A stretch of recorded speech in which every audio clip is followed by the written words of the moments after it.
Hello and welcome. आप देख रहे हैं ख्याल आपका और मैं हूं आपके साथ गुंजन मित्तल। आपका फिर से स्वागत है आपके अपने हेल्थ शो में। अक्सर आपने देखा होगा कि कई लोगों को अचानक से सांस लेने में दिक्कत शुरू हो जाती है, या एक साइड से सांस आराम से ले पाते हैं वो, और दूसरी साइड से सांस लेने में दिक्कत महसूस होती है। ऐसी स्थिति में या तो कभी नाक की हड्डी मुड़ जाती है या नाक के अंदर मांस बढ़ जाता है। ये बहुत ही कॉमन समस्या है और ऐसे लोगों को पॉल्यूशन के समय काफ़ी परेशानी होती है। ईएनटी डिपार्टमेंट में तो 50% मामले इसी के आते हैं और इस प्रॉब्लम को नेज़ल पॉलिप्स या फिर साइनस कहते हैं। पर ये परेशानी क्या है और इसके लक्षण और बचाव क्या है, आज इसी पर ज़्यादा बात करने के लिए हमारे साथ जुड़े हैं इंद्रप्रस्थ अपोलो हॉस्पिटल के senior consultant ENT doctor Suresh Singh Naruka. Doctor Naruka, आपका बहुत बहुत स्वागत है हमारे शो में। थैंक यू, नमस्कार जी, thank you so much. Doctor, सबसे पहले तो मैं जानना चाहती हूँ कि साइनस और नेजल पॉलिप्स क्या होते हैं और ये क्यों होता है, और ये क्या जो दोनों चीजें हैं वो एक ही समस्या के दो नाम हैं? जी, ऐसा नहीं है कि एक ही समस्या के दो नाम हैं, पर हाँ, advance form of sinus disease, अगर साइनस डिजीज बहुत बढ़ जाए तो वो पॉलिप का रूप धारण कर लेती है। ओके। साइनस छोटी छोटी कैविटी है जो नाक के आसपास होती है, उनके अंदर नॉर्मली हवा होती है। जिन लोगों को साइनोसाइटिस होता है, वो हवा वहां से रिप्लेस होकर इन्फ्लामेटरी म्यूकोसा यानी नाक की चमड़ी बढ़ने लगती है।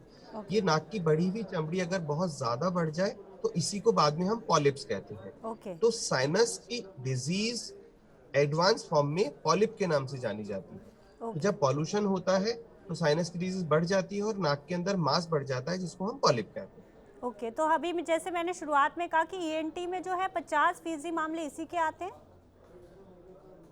साधारणतया ईएनटी में सबसे ज्यादा बीमारियां सांस और सांस लेने से संबंधित और साइनसिस की होती हैं, क्योंकि नाक एक बहुत महत्वपूर्ण ऑर्गन है जो सांस को एनवायरनमेंट से फेफड़ों तक पहुंचाता है।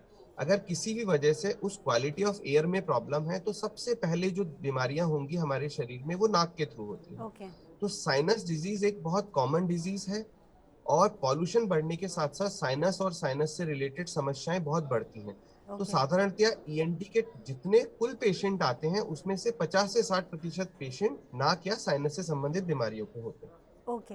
अच्छा, साइनस और नेजल पॉलिप्स जिसे हम बोला जा रहा है, तो उसके क्या लक्षण है और क्या ये जो परेशानी है वो स्मॉग और फॉग के समय ज़्यादा बढ़ जाती है? जैसे आप पॉल्यूशन के समय तो कह ही रहे बढ़ रही है, तो स्मॉग के समय भी ज़्यादा? एग्जैक्टली, स्मॉग और फोग के समय भी ये परेशानियां बढ़ जाती हैं, क्योंकि वातावरण में ऑक्सीजन का क्वालिटी कमजोर हो जाता है। वातावरण में बहुत सारे पॉल्यूटेंट ऐड हो जाते हैं और बहुत सारे रेस्पिरेटरी पार्टिकल्स जो नॉर्मली सांस लेते वक्त नाक में रुक जाते हैं, उससे छोटे अगर पॉल्यूटेड पार्टिकल हैं तो वो डायरेक्ट लंग में चले जाते हैं। ओके। साइनस समस्या के प्रमुख लक्षण नाक का बंद होना, नाक से पानी आना, छींके आना और सरदर्द रहना, आंखों के आसपास काले घेरे आ जाना। कभी कभी advance form of sinus disease में हमारे बाल भी झड़ने लगते हैं। ओके। और अगर साइनस डिजीज का समय पर इलाज नहीं किया जाए तो ये साइनस डिजीज आपके ब्रेन को भी प्रभावित कर सकती है और आंखों को भी प्रभावित कर सकती है, ओके। क्योंकि सांस लेने का रास्ता नाक और ब्रेन के बीच में और नाक और आंख के बीच में एक बहुत पतली सी हड्डी ही होती है। साइनस डिजीज अगर एडवांस है तो वो हड्डी से इन्फेक्शन पार करके ब्रेन या आंखों में जा सकता है। ओके। साइनस और नेजल पॉलिप्स का पता लगाने के लिए कौन से टेस्ट किए जाते हैं? देखिए, एक नेजल एंडोस्कोपी टेस्ट होता है, उसके अंदर हम नाक से दूरबीन डाल के नाक के सभी साइनसेस और नाक की चमड़ी को देखते हैं। हम्म। ये एक वर्चुअल टेस्ट है जो डॉक्टर खुद करते हैं।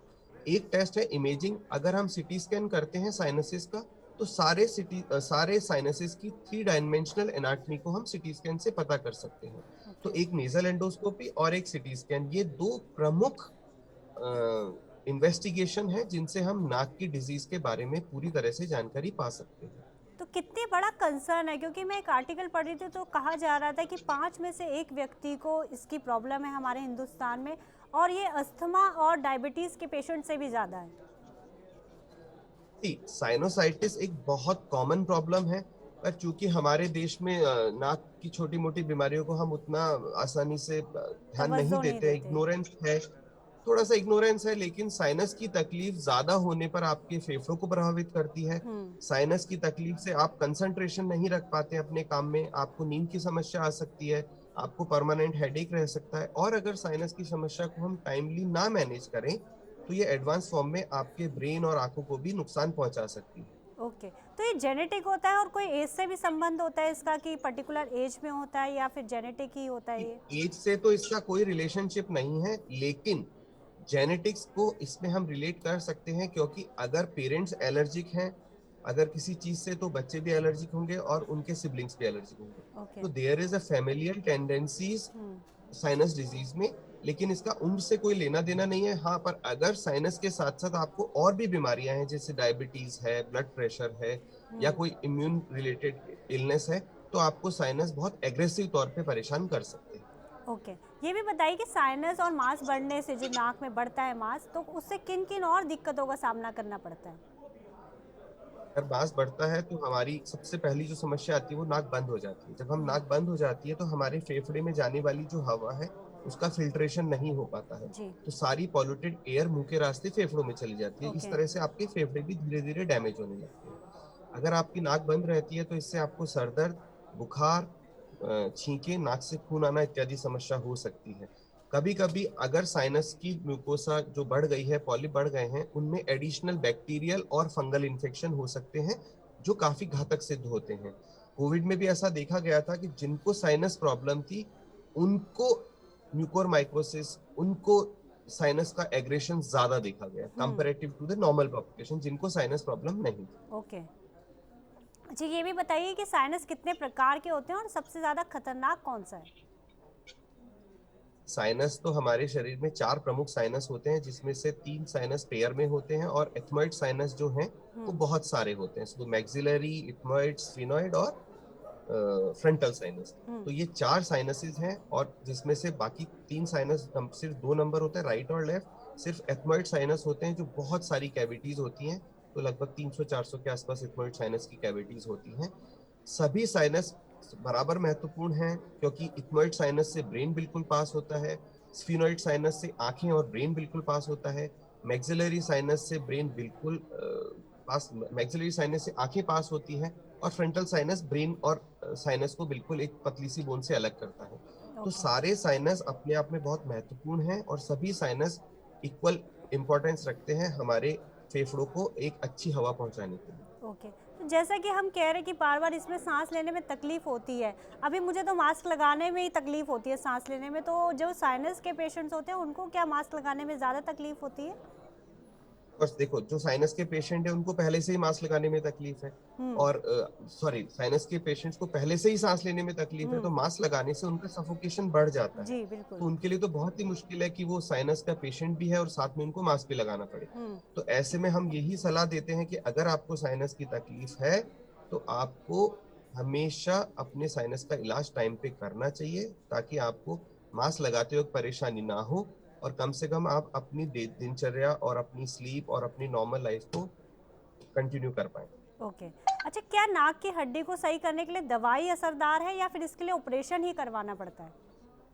नाक की हड्डी को दवाइयों से ठीक नहीं किया जा सकता। अगर आपकी नाक की हड्डी टेढ़ी है, वैसे 70% लोगों की नाक की हड्डी टेढ़ी होती है, पर जिनकी नाक की टेढ़ी हड्डी है लेकिन उनको सिम्टम नहीं है, तो उनको किसी इलाज की जरूरत नहीं होती है।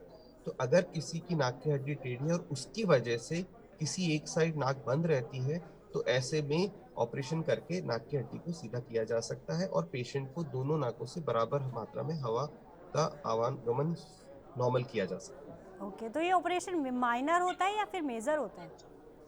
देखिए, कोई भी ऑपरेशन मेजर या माइनर नहीं होता। ओके। हाँ, ये ऑपरेशन ऐसा है जो आधे घंटे से लेके 45 मिनट का ऑपरेशन है।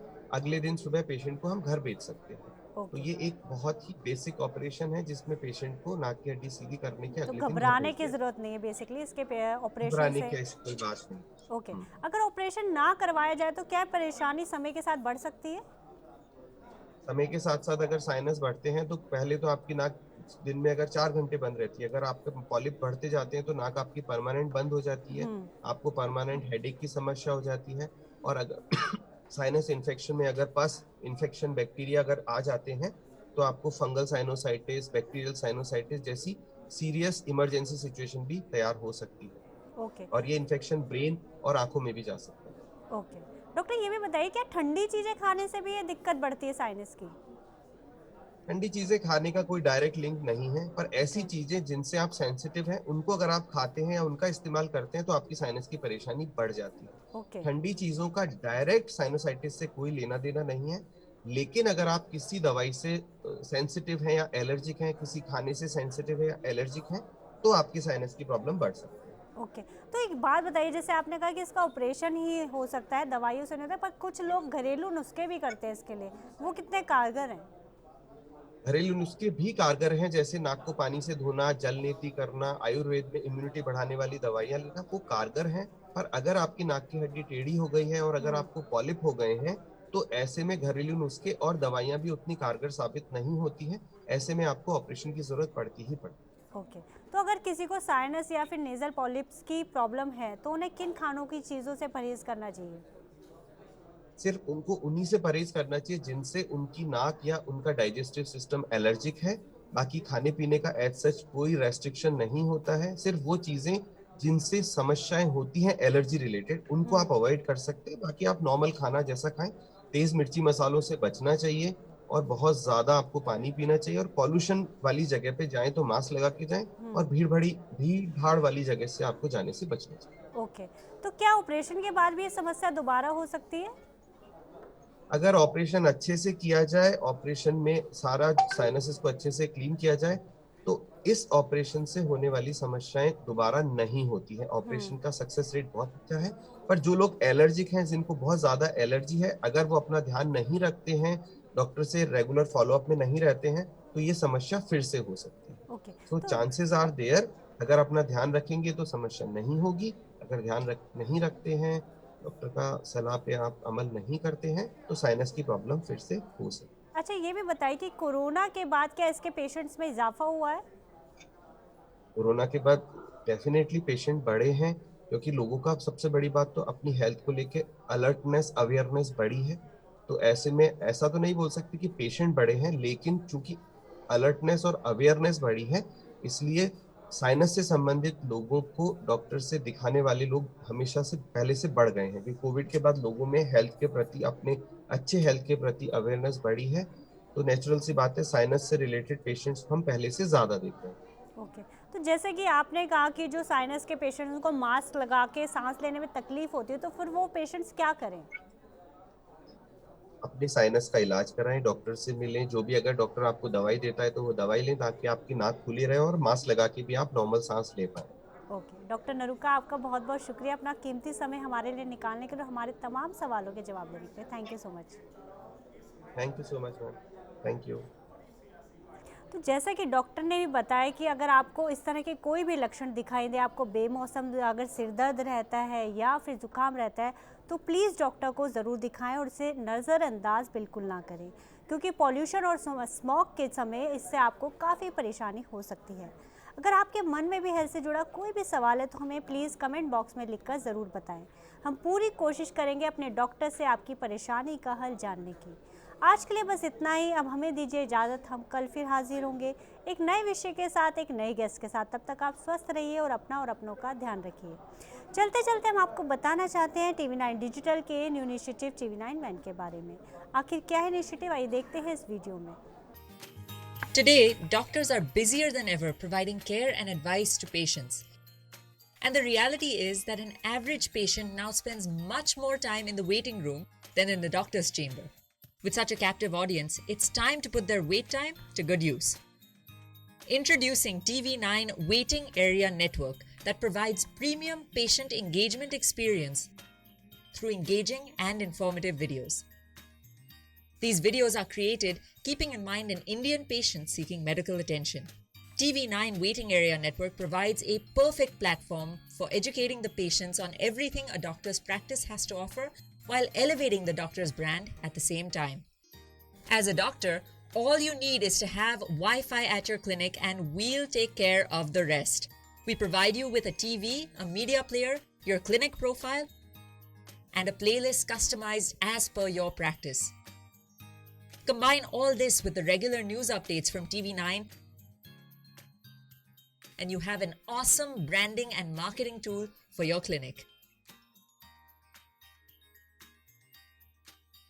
Write to us at van@tv9.com and we'll get in touch with you to set up our solution at your premises.